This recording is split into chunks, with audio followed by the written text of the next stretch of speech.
And welcome back. An earned and deserved farewell for an Army veteran. Yeah, on Tuesday, Ed Pearson was laid to rest at the Sarasota Cemetery. With no family of his own to attend the service, his obituary invited the public to attend. And here's the interesting part. As Bobby Lewis shows us, the response here is incredible. Watch. When I first heard about him on the news that he had no family, well, it broke my heart. The news spread quickly, far and wide. Well, I drove 2.5 hours from Lady Lake, Florida. A chance to send off a hero couldn't be missed. See a man being buried without a family, and it's not right. To make sure that he was not alone, I just felt the need to be here. Edward K. Pearson died August 31st, an Army vet with no family to attend his funeral. I couldn't think of a better way to spend a day than to come and honor this veteran. Thousands of people flooded Sarasota National Cemetery on Tuesday. So many people, Pearson's urn got stuck in traffic. Is there anyone else that would like to have any comments today? The waiting gave attendees the chance to say personal thank yous to a hero. No comrade should ever be left behind. And know you will be remembered for now and evermore. When I look around, I see love. Yes, amen. When I think about Edward Pearson, I see love. There's nothing but love here on this afternoon. The community rallied for Pearson, both with goodbyes and thank yous, offering a final salute to a man they never knew. God bless America, my home, sweet home. God bless America. Thank you. How about that ending right there? Between the God Bless America and the incredible blessing of the crowd that showed up. I mean, that was incredible. A lot of God-loving people who just doesn't want somebody to enter into eternity all by themselves. No. You know what? A whole community like that. Pretty cool. Yeah. And the veterans, you know, having that opportunity to get up and talk about what it means to serve your country and sacrifice and the example that he set. Really incredible. So honored. Yep. Love that. Well, we have some other news. A traffic stop that brought a new experience for a Florida deputy. He brought a life into this world. Yeah, Collier County Sheriff's Department Deputy Robert Pounds, he pulled over this car early Tuesday morning. The car was going like 63 miles an hour in a 45-mile-an-hour zone, so the driver immediately explained the reason for the urgency, because his wife was in labor. Yeah, Deputy Pounds grabbed gloves and a blanket from the car, and within minutes, he walked to the passenger side door and then got a healthy greeting from a baby girl who was born right there before his very eyes. Short time later, an ambulance arrived to take the mother and baby to the hospital. Deputy Pounds says that delivering a baby during a traffic stop is his first in his 26-year career.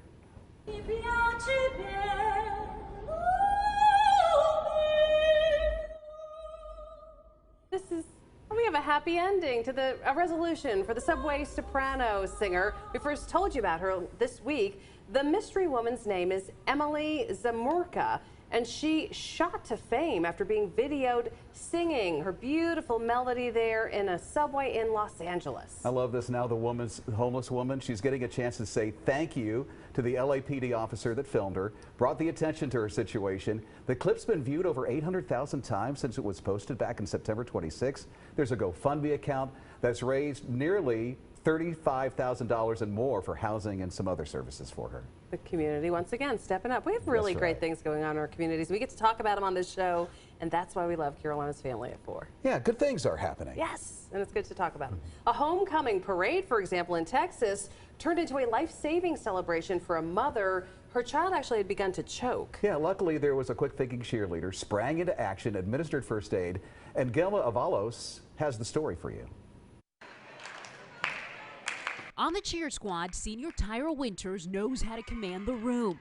But during the Rockwall High School homecoming parade, it was Tyra who gave her full attention to a family in the crowd. I see the kid, I see a little bright red face, and his mom's holding him up, begging for help, screaming, asking, someone help me, someone help me. From the parade float, she zeroed in. My very, very first thought was like, oh my God, I gotta help this child. That child, 2-year-old Clark, choking on a piece of candy. I was sitting right next to him, and I just happened to look over, and there was no noise, there was no coughing, there was no breathing. His mom, Nicole Hornback, trying in vain to help him. And at that moment, that's when I tried to give him the Heimlich, and I've never taken a class. To feel so useless as a mother was the most terrifying thing in my life. But from atop that float, Tyra saw it all. And her kid's turning purple, so I immediately jumped off the float. I ran down to the kiddo, and I was like, I got it, and I just grabbed him from the mom. I grabbed him, I tilted him upside down, and I just hit a good 3 back thrusts. And just like that, little Clark was breathing again. She saved my baby. Today, How are you? I'm good, how are you? the hero was reunited with Clark and his mom.